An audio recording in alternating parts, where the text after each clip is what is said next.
Says this video is not to be judged because I have already received CS Rashmi. Yeah. So your job is less. Just wanted to show the video.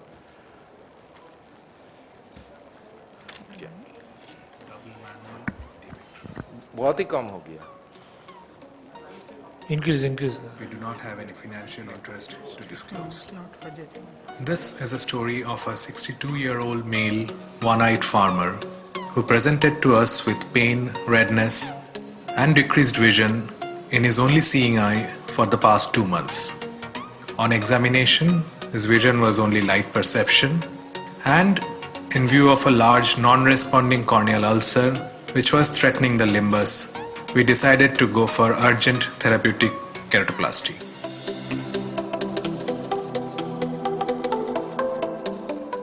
It was a 9 mm large graft with good quality donor tissue.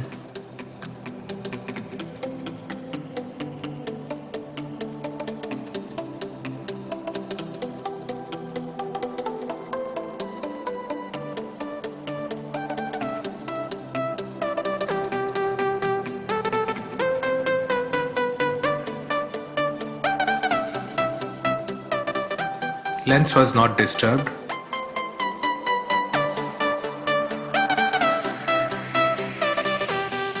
And a PI was done. The surgery was otherwise uneventful, and the graft was secured with 24-10-0 nylon sutures. Culture of the infected button showed mixed infection with Aspergillus and Staph aureus. Postoperatively, patient received both topical antifungals and antibacterials for 4 weeks. At 4 weeks, he had 20/100 vision with moderate graft clarity, and there was no recurrence of infections. At this point, we started topical steroids. As expected, the graft failed at 3 months and the vision dropped to 24/100. And at 6 months, the vision had decreased to hand motions. At this point, the examination showed gross graft edema, shallow anterior chamber with peripheral anterior synechia, posterior synechia, a non-dilating pupil, and a complicated cataract. On ultrasound B scan, the posterior segment looked normal. Since he is one-eyed, there was no option to wait till complete suture removal, and we decided to go for a DMEC triple with cataract surgery and IOL implantation. Surgery was done under peribulbar anesthesia.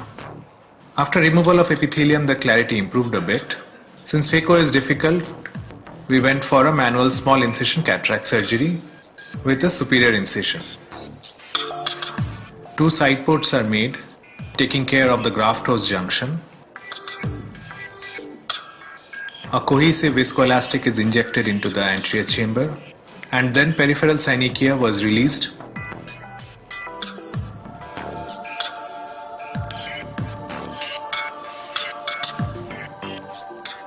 Since there was posterior synechia and the pupil did not dilate, we did a stretch pupilloplasty to dilate the pupil. This was followed by trypan blue staining of the anterior lens capsule.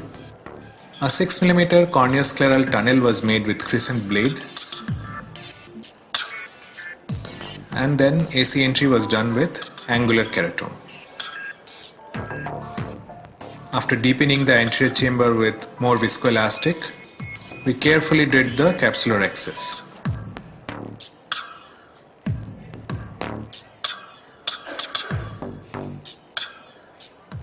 We did a careful hydrodissection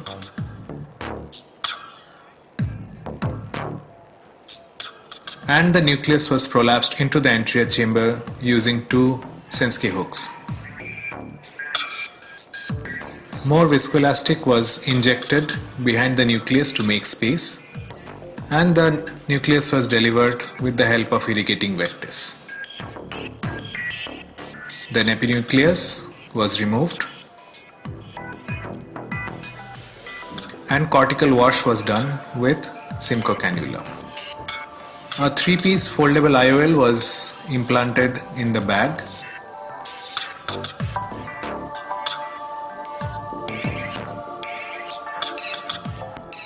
Followed by further cleaning of the cortex.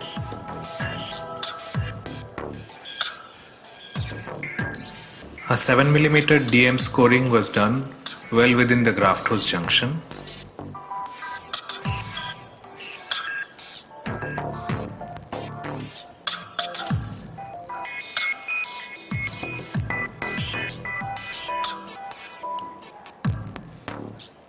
Inferior PI was done.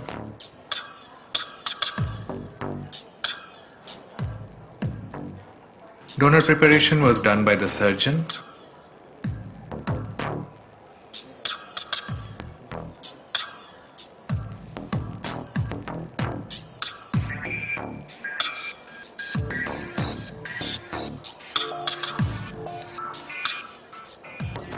And the DM scroll was taken in an injector system.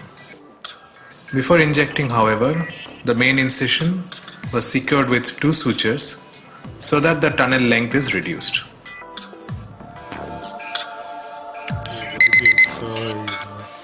After that, the donor was injected in the anterior chamber. However, the donor scroll did not go right at the center. Probably it got stuck at the inner edge of the previous graft. BSS injection was done from the side port, and external manipulation helped to release it towards the center. With a few more taps, the graft unfolded, and it was in the correct orientation as seen by the S-stamp. This was followed by air tamponade, and graft centration was done with the help of forceps. This was followed by complete air fill. A little fold was noted in the inferior part, and this was managed by external tapping after injecting a little BSS. This was followed by complete air tamponade, and the main wound was secured with more sutures. The conjunctiva was closed by fibrin glue. It was a good surgical outcome. This is the appearance on the first post-op day.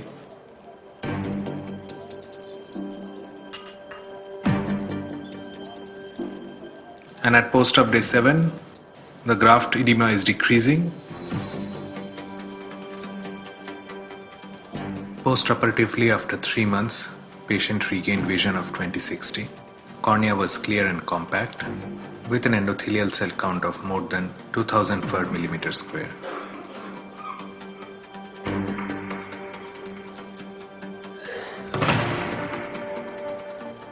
Ultimately, the final call was a double manual DMEC triple.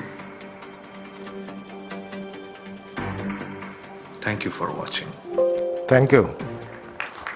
The final call, double manual DMEC triple. Dr. Samar, I have only one question. What's the size you take DMAC when you know priorly your graft size when you do? Now in this case it was easy because it is a large therapeutic graft. Yeah. So you can always take So 8 in millimeter. general, But if if it is a somebody comes- PK, then you need to think about the graft size, maybe 7.25.